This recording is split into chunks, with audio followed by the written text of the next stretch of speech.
Live खबर अब तक के इस अंक में आपका स्वागत है। मैं हूं आपके साथ शिववन शर्मा। इस बुलेटिन की शुरुआत करने से पहले आइए नजर डालते हैं अभी तक की प्रमुख सुर्खियों पर।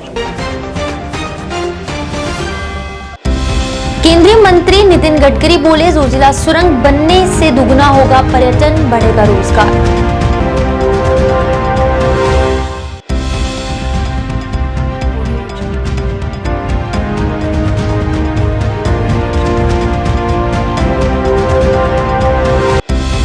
मुख्य सचिव डॉक्टर अरुण कुमार मेहता ने श्रीनगर में बैठक की अध्यक्षता। चल रहे विकास कार्यों का लिया जायजा।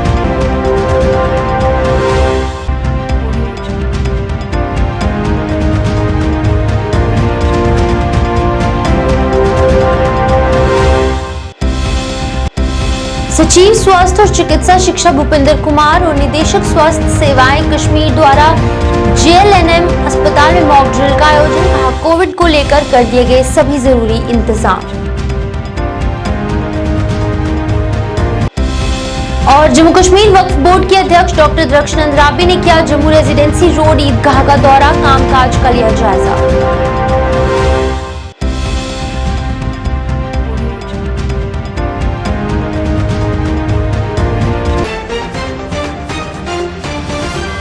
अब समाचार विस्तार से। जोजिला सुरंग परियोजना के तहत श्रीनगर और लद्दाख को जोड़ने वाली जेड मोड सुरंग का कार्य पूरा कर दिया गया है। बता दें कि सोमवार को केंद्रीय मंत्री नितिन गडकरी इसका निरीक्षण करने पहुंचे। इस दौरान नितिन गडकरी ने कहा कि सुरंग के बनने से जम्मू कश्मीर में पर्यटन 2 से 3 दुगना बढ़ेगा। बता दें कि इससे रोजगार के अवसर भी बढ़ेंगे। गगनगीर से सोनामर्ग को जोड़ने वाली ये सुरंग 6.5 किलोमीटर लंबी है। इसके खुलने के बाद सोनमर्ग मार्ग बंद नहीं होगा। वहीं लद्दाख के लोगों सहित सेना को 24 घंटे यातायात की सुविधा मिलेगी। इस सुरंग का निर्माण कार्य जो है वो 2015 में शुरू किया गया था।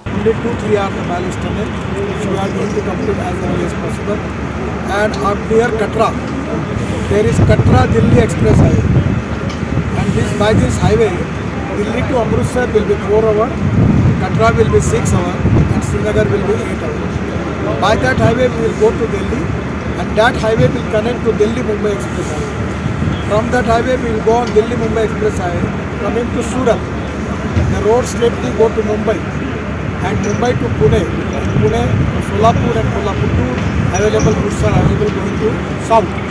But now आज का जो इवेंट है, अभी जो पार्लियामेंट्री कमेटी है वो जस्ट आ रही है रिव्यू करने के लिए for this Zoji La tunnel project.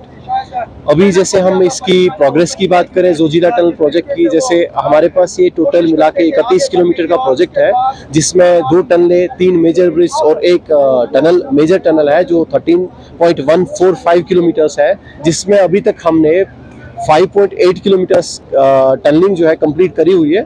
और प्रोग्रेस जो है डे टू डे इंक्रीज होती जा रही है, और हम कोशिश करेंगे इस टनल को 2026 तक, जो हमारा डेडलाइन है, उससे पहले नेशन को सौंपने का। सर देखिए, अभी टनल कंप्लीट हुआ नहीं, इनॉग्रेशन कैसे होगा। तो अभी जस्ट 5.8 किलोमीटर टनल कंप्लीट हुई है, 7.5 भी बाकी है। तो जैसे 2026 दिसंबर हमारा टाइमलाइन है, तो विल ट्राई कि उससे पहले हम इसका एक्सकर्शन कंप्लीट करें। See if we talk about the importance of this tunnel, as you see about this tunnel there is Zojila pass that gets disconnected from other parts of the country. I can say that gets disconnected from Ladakh, gets disconnected from other parts of the valley. So due to which almost 3 or 4 months this transport connectivity that gets off. So फौज को क्या दिक्कत होती है, even तो not only फौज, हर किसी को दिक्कत होती है। एंड फौज के लिए we got LOC and LAC that is in Ladakh. तो वहां की मूवमेंट के लिए ये जोजिला पास जो है बहुत जरूरी है, तो जिसके लिए जोजिला टनल बन रही है। जम्मू कश्मीर के मुख्य सचिव डॉक्टर अरुण कुमार मेहता ने श्रीनगर में आज एक बैठक की अध्यक्षता की। इस अवसर पर कई गणमान्य लोग मौजूद थे। इस दौरान मुख्य सचिव डॉक्टर अरुण कुमार मेहता ने चल रहे विकास कार्यों का जायजा लिया और संबंधित अधिकारियों को सभी कार्य तय समय पर पूरा करने के दिशा निर्देश दिए।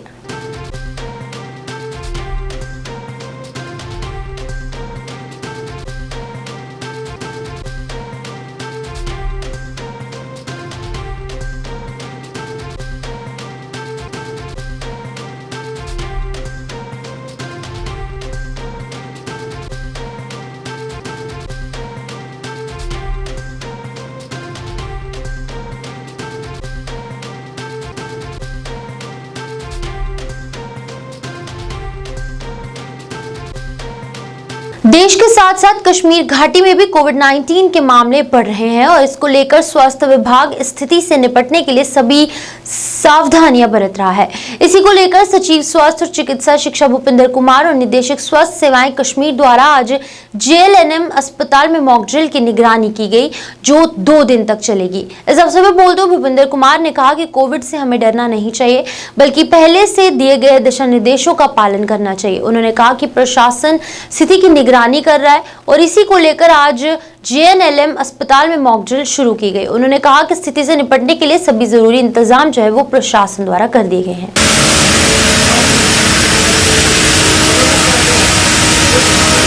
आज मॉक ड्रिल हो रही है जिसमें हमारे हॉस्पिटल्स में ऑक्सीजन प्लांट्स या बाकी ज़रूरी जो चीज़ें हैं, ऑक्सीजन बेड्स, ज़रूरी बाकी दवाइयाँ, बाकी सबका जायज़ा लिया जा रहा है, ताकि अगर फ्यूचर में कभी ऐसी नौबत आती है कि हॉस्पिटलाइजेशन बढ़ती हैं तो हम तैयार रहें उस चैलेंज को हैंडल करने के लिए। आपने पिछले कुछ दिनों से देखा होगा कि कोविड के केसेस में थोड़ा इंक्रीज देखने को नज़र आ रहा है, जबकि जिस तरीके से केसेस बढ़ रहे हैं उस तरीके से हॉस्पिटल एडमिशन्स नहीं बढ़ रही हैं। ये पूरी कंट्री में सेम ट्रेंड है, यहाँ पे भी सिमिलर ट्रेंड है। इसी चीज़ को मद्देनज़र रखते हुए हमारी तैयारियाँ ये लगातार चलती रही हैं और जैसा हमने पहले से तय कर रखा था, गवर्नमेंट ऑफ इंडिया की ही इंस्ट्रक्शन थी कि 10th और 11th को पूरे कंट्री में हमारे जो कोविड के हॉस्पिटल्स हैं वहाँ पे मॉक ड्रिल हो। उसी सिलसिले में आज मैं श्रीनगर के JLNM हॉस्पिटल में हूँ।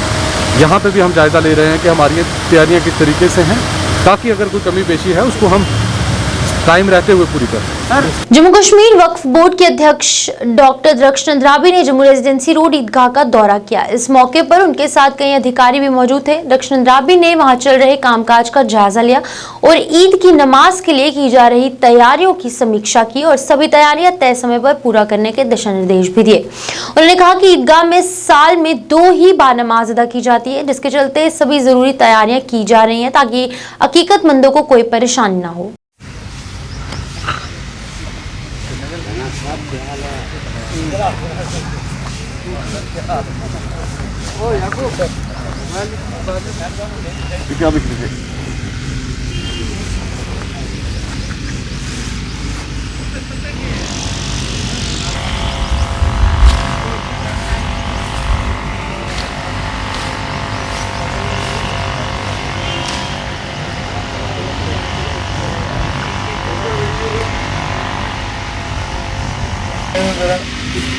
पे जम्मू में आए हैं क्योंकि ईद आने वाली है।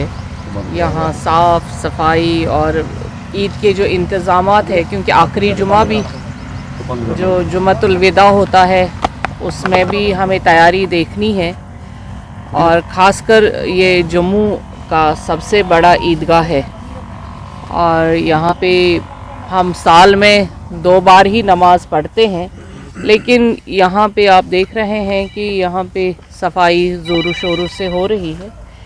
जो ईद के ख़ासकर इंतज़ामात हैं, जो मतुलविदा है, शब कदर है, उसके बारे में यहाँ पे चिंता भी करनी है और देखना भी है कि कोई परेशानी ना रहे और कोई कोताही हमसे ना रहे।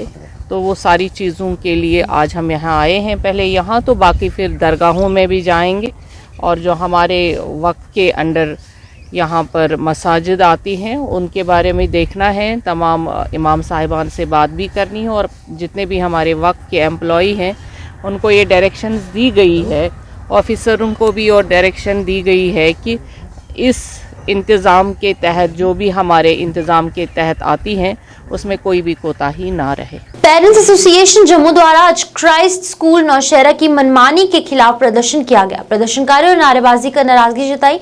एसोसिएशन के प्रधान अमित कपूर ने कहा कि 2020 का ऑर्डर 2023 में दोबारा निकालकर लोगों को बेवकूफ बनाने का काम किया जा रहा है। उन्होंने इस मामले में कार्रवाई की अपील की।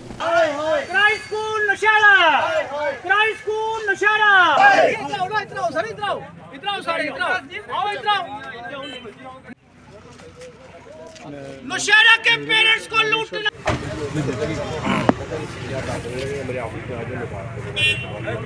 इसी के बाद हमने पुलिस वालों से थोड़ी बात करने आए हैं। Christ school Naushahra, Christ school Naushahra, Christ school Naushahra, Christ school Naushahra, Christ school Naushahra. है। देखिए डायरेक्टर साहब ने ऑर्डर निकाले हैं, अब जेडीओ के पास भी हम जाएंगे। हम चाहते हैं ये गेट खोलें, हमें बुलाएं अंदर, हमें मीटिंग करें, हमें झूठा साबित करें। अगर ये ऑर्डर झूठा है, अगर JKFFC झूठी है, अगर मोदी साहब की बनाया हुआ कानून झूठा है, अगर सुप्रीम कोर्ट की रूलिंग झूठी है, तो हमें साबित करें, हमें बोल दे कि हम जायज़ फीस लेते हैं, हम जायज़ निकाल सकते हैं, हम अपनी मर्जी से बच्चे रिपीट करवा सकते हैं। तो ऐसा कोई भी कानून नहीं कर सकता, कोई स्कूल नहीं कर सकता। यहाँ पे केरला वाली दांधली नहीं चलेगी। ये जम्मू कश्मीर है और ये नौशहरा है, यहाँ पे बाहर की दांधलियाँ नहीं चलेंगी। बड़ा बर्दाश्त कर लिया पेरेंट्स ने, अब पेरेंट्स बर्दाश्त नहीं करेगा। डायरेक्टर एजुकेशन जम्मू भी क्या इन्वॉल्व है? अगर वो इन्वॉल्व नहीं है, अगर वो ईमानदार है, तो क्राइस्ट स्कूल का प्रूफ सारी मीडिया के सामने पड़ा है। 4000 रुपये एनुअल चार्जेस लेना था और 9000 रुपये एनुअल चार्जेस पर बच्चे से लिया है। 1500 बच्चा है, करोड़ों रुपए का नेक्सस है। अगर डायरेक्टर एजुकेशन जम्मू इस स्कूल के साथ इन्वॉल्व नहीं, तो डायरेक्टर एजुकेशन जम्मू आज के आज ही नोटिस निकालेंगे शाम तक और इस स्कूल को डी रिकॉग्नाइज करेंगे। लेकिन ऐसा नहीं होगा, ऐसा नहीं होगा। हमें पता है कि डायरेक्टर एजुकेशन जम्मू इन्वॉल्व है, इसमें सारा सिस्टम इन्वॉल्व है। सिर्फ अगर हमें किसी से उम्मीद है तो एलजी साहब से उम्मीद है, क्योंकि एलजी साहब को हम कहना चाहते हैं कि एलजी साहब हमें उम्मीदें आपसे हैं। जम्मू कश्मीर का पेरेंट्स आपसे उम्मीद लगा के बैठा है। ऐसा स्कूल जो है बंद होना चाहिए और ऐसे स्कूल, जितने भी ऐसे स्कूल पेरेंट्स को लूट रहे हैं, JKFFC के अप्रूवल के इलादा एक्स्ट्रा फीस ले रहे हैं, तो वो फीस वापिस होनी चाहिए। यार सिफ्टें यहाँ पे है, कैसे ले लिया 4000 का 9000? हम पूछना चाहते हैं director education Jammu, director education Jammu भी क्या इन्वॉल्व है? अगर वो इन्वॉल्व नहीं है, अगर वो ईमानदार है, तो क्राइस्ट स्कूल का प्रूफ सारी मीडिया के सामने पड़ा है। 4000 रुपये एनुअल चार्जेस लेना था और 9000 रुपये एनुअल चार्जेस पर बच्चे से लिया है। 1500 बच्चा है, करोड़ों रुपए का नेक्सस है। अगर डायरेक्टर एजुकेशन जम्मू इस स्कूल के साथ इन्वॉल्व नहीं, तो डायरेक्टर एजुकेशन जम्मू आज के आज ही नोटिस निकालेंगे शाम तक और इस स्कूल को डी रिकॉग्नाइज करेंगे। लेकिन ऐसा नहीं होगा।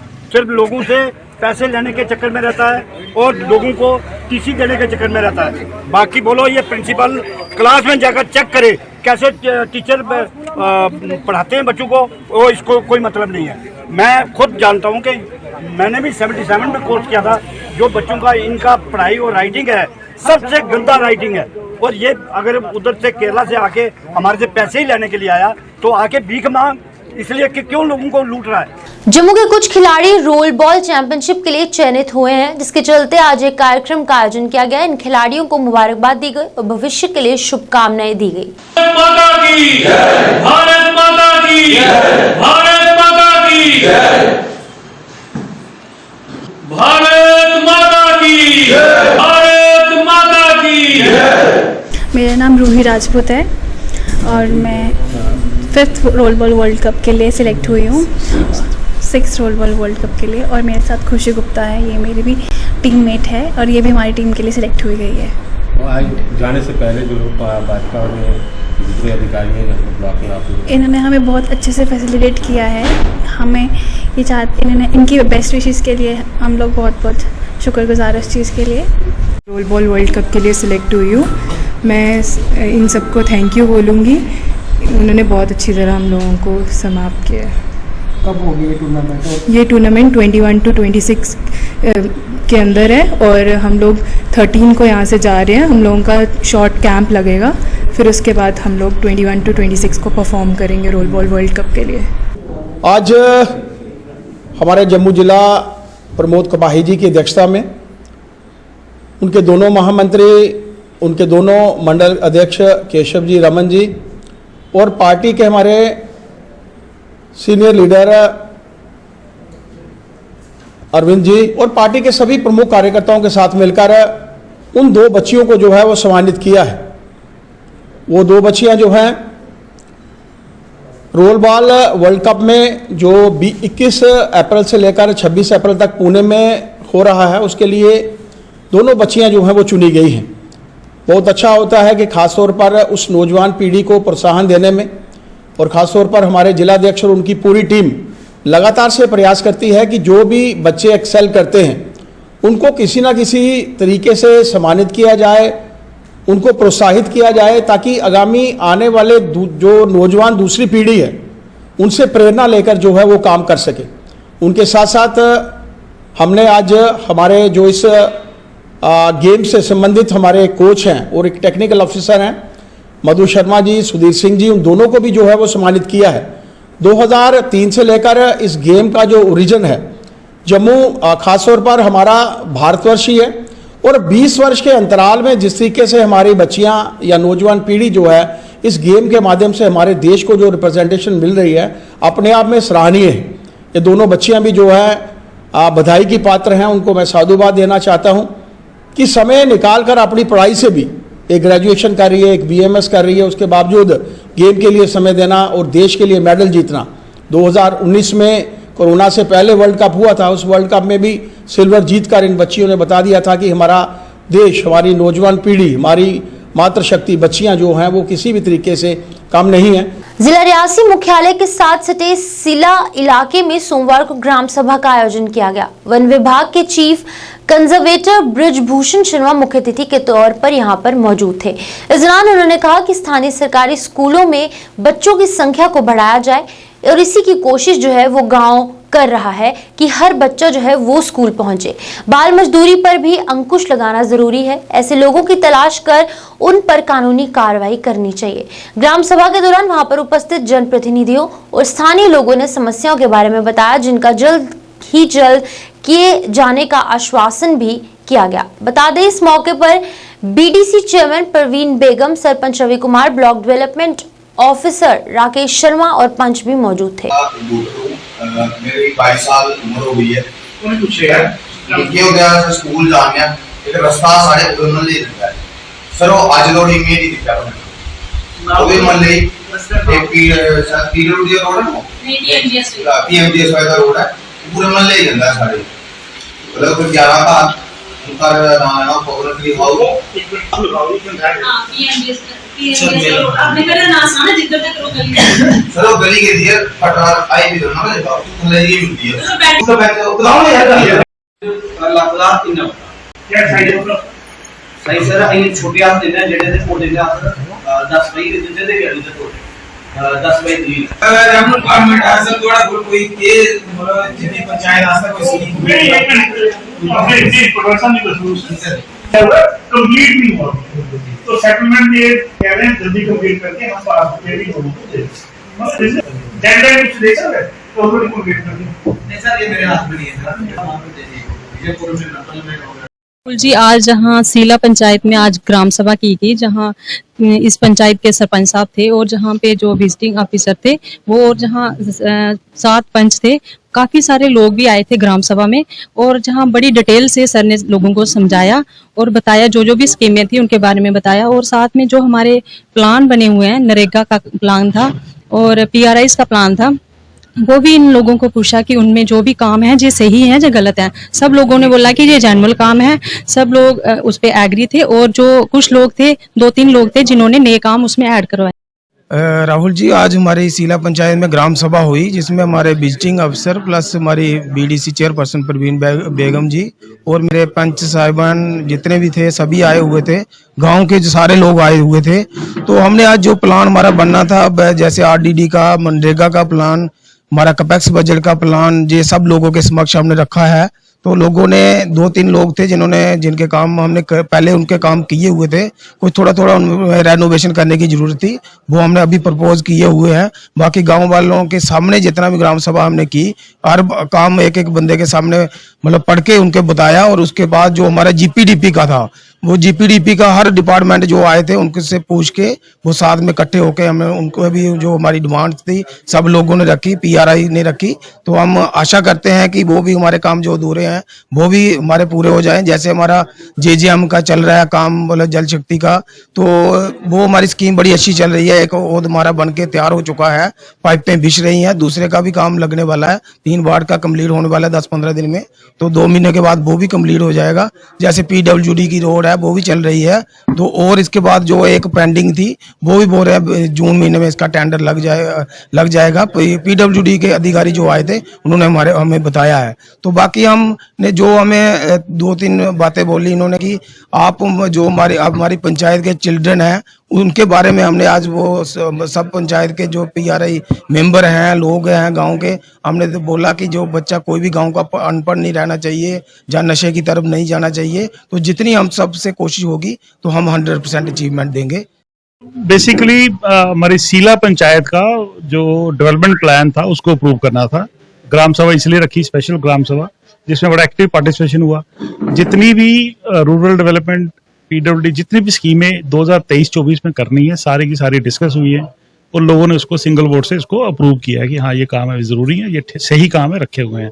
हमारे साथ उसमें एक्टिवली पब्लिक रिप्रेजेंटेटिव्स, हमारे चेयरपर्सन मैडम भी रियासी से, मिसेस प्रवीण भी इसमें शामिल थे, हमारे BDO साहब भी थे, रेवेन्यू डिपार्टमेंट से भी थे, PWD सारे लोग आए हुए थे। तो सभी 7 पंच साहिबान भी थे बैठे हुए, सरपंच रवि जी, इन्होंने एक एक पॉइंट जो है डिस्कस किया। और दूसरा गवर्नमेंट की तरफ से ये था कि इस गांव के लिए, हर गांव के लिए रादर, एक 23-24 में एक थीम अडॉप्ट करना था। तो सीला गांव पे एक कॉमन रेजोल्यूशन से चिल्ड्रन फ्रेंडली विलेज को डिक्लेयर किया गया। उसमें बच्चों के लिए पूरा साल 23-24 में वो काम किया जाएगा। बच्चों को चिल्ड्रन फ्रेंडली विलेज को जितने पैरामीटर्स हैं मैंने इनसे सबसे डिस्कस करे हैं डिटेल में। जैसे 100% बच्चों की एनरोलमेंट होनी चाहिए, ड्रॉप रेशियो बिल्कुल कम होनी चाहिए, स्कूल से बच्चा एक बार एडमिशन ले ले बाहर ना आए, 100% इम्यूनाइजेशन होनी चाहिए, चाइल्ड ट्रैफिकिंग बिल्कुल जीरो होनी चाहिए। BDC उपाध्यक्ष फारूक अहमद भट्ट द्वारा आज सोपोर में पत्रकार वार्ता का आयोजन किया गया। इस अवसर पर उन्होंने विकास कार्यों पर चर्चा की। उन्होंने कहा कि BDC अध्यक्ष सफीना द्वारा सोपोर के हित में काम किए जा रहे हैं और वो उनकी सराहना करते हैं। उन्होंने इस दौरान कई अन्य मुद्दों पर भी बात की। आइए देखते हैं। ये सवाल है कि आपने बोला कि डेवलपमेंट के लिहाज से कि आप वागुरा क्री कॉन्स्टिट्यूंसी में क्या हुआ है। देखिए, यह सबको मालूम है कि पिछले 20 सालों से हमारे साथ हर हमेशा स्वतली माँ का सलूक किया जा रहा था, लेकिन जब से सरकार गिरी है तब से, अगर हम संग्रामा वागुरा की कॉन्स्टिट्यूंसी की बात करें, तब से इतने काम हुए हैं और अभी काम बाकी ऊपर जारी है। बाकी प्रोजेक्ट पर जितने पिछले 20 सालों से काम नहीं हुआ वो आज इन 3 सालों में हो रहे हैं। इसका क्रेडिट खाली जो हमारी डिस्ट्रिक्ट डेवलपमेंट काउंसिल की चेयरपर्सन है सफीना जी, उसी के सराहनीय जाता है। रिसेंटली हमारी एक वाटर स्कीम जो 70 साल के बाद, इसमें हमारे पैसे आ गए, 70 साल के बाद इसमें काम शुरू होने जा रहा है। 7 करोड़ की स्कीम प्रोजेक्ट जो सेक्शन हुआ है हमारा नोपुरा से लेकर, जो नोपुरा में पुतखा मुकाम छूरा भी आता है, उसमें वागोब क्रंकशोन पंचपुरा तक है। 70 साल के बाद यह पाइपें रिमूव हो रही है। ट्रांसफार्मर यह आज तक नहीं हुआ है। और जितने भी वागुरा क्रीरी कॉन्स्टिट्यूंसी की बात करें, PDD में कम से कम 150 के ऊपर ट्रांसफार्मर इंस्टॉल हुए और हज़ारों के तादाद में पोल इंस्टॉल हुए हैं। यह हमारे लिए बहुत बड़ी खुशी की बात है, हमारे एरिया के लिए खुशी की बात है। ये क्रेडिट खाली सफीना जी को जाता है। सफीना जो इरफान हफीज लोन जो DDC संग्रामा है, ये वो 2 लीडर ऐसे हैं जो रात भर, इनका मकसद मुद्दा है, इनका मोटिव यही है, इनका मिशन ये है, जो 20 सालों से लोग तरस रहे हैं, इनको निकालने की कोशिश कर रहे हैं और काफ़ी हद तक इनको कामयाबी मिली है। इंशाअल्लाह आइंदा आने वाले, मेरे ख्याल से 1 या 1.5 साल लगे, आने वाले 1.5 साल में इतने प्रोजेक्ट बन रहे हैं हमारे कॉन्स्टिट्यूंसी में, अभी आज किसी के जहन में नहीं होगा। शिवसेना हिंदुस्तान द्वारा आज एक पत्रकार वार्ता का आयोजन किया गया, जिसमें जानकारी दी गई कि शिवसेना की तरफ से राष्ट्रीय अध्यक्ष पवन गुप्ता 3 दिन के जम्मू कश्मीर के दौरे पर थे, जो बहुत अच्छा रहा। उन्होंने इस दौरान ये भी बताया कि ये दौरा जो है वो सफल बनाने के लिए प्रशासन, पुलिस और पत्रकारों को वो धन्यवाद करते हैं। हिंदुस्तान की तरफ से 7, 8 और 9 अप्रैल का जम्मू कश्मीर में हमारे नेशनल प्रेसिडेंट श्री पवन गुप्ता जी का दौरा था और यहाँ पर हमारा दौरा बड़ा सक्सेसफुल रहा। खास तौर पर हमारा सांबा बॉर्डर से लेके अरनिया, बिश्नाह, सारा बॉर्डर जितने भी गांव थे, छोटे छोटे जंगवाल और छोटे छोटे बहुत सारे गांव, शेरा चक वगैरह और नवा शहर के भी कई गांव थे और अरनिया के भी ऐसे मडोला वगैरह और बहुत सारे गांव थे। यहाँ पर पूरे गांव का हमने दौरा किया और बहुत सक्सेसफुल हुआ। लोगों ने हमें बड़ा रिस्पॉन्स दिया उधर और SHO साहब ने भी वहाँ हमें कुछ रिस्पॉन्स दिया। लेकिन उसके बाद हमारे दौरे के बाद हमें सभी खुशी है, लेकिन एक हमें यहाँ पर जो है कमी खटकती रही यहाँ पर। वो कमी क्या थी कि यहाँ पर हम सिक्योरिटी एसएसपी शमशेर हुसैन जो है उनको हमने एप्लीकेशन 15 दिन पहले दी थी। उसके बाद भी मैं उनको मिलने गया कि मैं अकेला हूँ, मुझे रात को 12 बजे वहाँ से आना पड़ रहा है, मेरे को सिक्योरिटी दी जाए, लेकिन शमशेर हुसैन की तरफ से हमें सिक्योरिटी नहीं दी। फिर मैंने दोबारा एप्लीकेशन दी उसको 9 दिन पहले। वो एप्लीकेशन में मैंने एडिशनल डीजीपी साहब को भी मार्क की, मैंने इनको मेलें भी भेजी, वहाँ से मैंने पता कराया, उन्होंने कहा जी मेल आई है, हमने मेल जो है एसएसपी शमशेर हुसैन जी को दे दी है। लेकिन मैंने जब इनको फ़ोन किया, इन्होंने मेरे को कोई बंदा प्रोवाइड नहीं किया। रात को 12 बजे मैं अकेला वहाँ से मैं जम्मू आता था और जम्मू से वहाँ अरनिया बॉर्डर में घूम रहा था। और मेरी जान को आगे से भी मैं कहता हूँ कि उन्होंने बिल्कुल मेरे को इनकार कर दिया है कि आपका कहीं भी जो है दौरा जाता है, चाहे लोकल दौरा होगा बॉर्डर का, हम आपको सिक्योरिटी नहीं देंगे क्योंकि आपकी यहाँ कोई कैटेगरी नहीं है। कैटेगरी हमें जो बाकी बंदे जो बाहर से आके सब सिक्योरिटी लेते हैं, तो कैटेगरी क्या हिंदू पार्टियों के लिए कैटेगरी है? सर्वर में हाल ही में गड़बड़ी ने नीट यूजी यानी national eligibility cum entrance test undergraduate के उम्मीदवारों के बीच फिर से हलचल पैदा कर दी, क्योंकि वो समय पर सबमिशन पूरा नहीं कर सके। आवेदन जमा करने की अंतिम तिथि जो है वो 6 अप्रैल 2023 थी, लेकिन ऑनलाइन आवेदन करने का लिंक रात 9 बजे निष्क्रिय कर दिया गया था और भुगतान और वित्तीय लेन देन के लिए निर्धारित समय जो है वो रात 11:50 बजे तक था। कई छात्रों ने आरोप लगाया कि उन्हें सर्वर की समस्याओं का सामना करना पड़ा क्योंकि वो ओटीपी प्राप्त करने में असमर्थ थे और उनके भुगतान के लिए संसाधित करने में असमर्थ रहे। छात्रों और अभिभावकों ने सोपोर जिला बारामूला के साथ जो है वो उन्होंने ये अपील की कि इसकी समय सीमा जो है वो बढ़ाई जाए। हम स्टूडेंट्स हैं, हम नीट 2023 के लिए अप्लाई करने वाले थे, तो due to some internet issues in our locality हम नहीं कर पाए। 6 को हमारा लास्ट डेट था नीट का, तो हमने 5 पे अप्लाई किया था। उस दिन कुछ वीडियोस वो डॉक्यूमेंट्स अपलोड नहीं हो रही थी। उसके बाद हमने 6 को भी ट्राई किया, फिर ओटीपी आ ही नहीं रही थी। फिर जब ओटीपी आई उस टाइम साइट ही डाउन थी, उस टाइम हम नहीं कर पाए। फिर सर अभी हम एनटीए से रिक्वेस्ट करते हैं कि हमें और कुछ 2-3 दिन दे एक्सटेंड करे, सो हम ये कर सकते हैं अप्लाई फिर से, और उससे हमारा फ्यूचर भी ज़ाया नहीं होगा और हम अपना टाइम भी बचा सकते हैं। लाइव वायर खबर अब तक के इस अंक में फिलहाल इतना ही। मुझे दीजिए इजाजत, आप देखते रहे लाइव वायर न्यूज़। नमस्कार।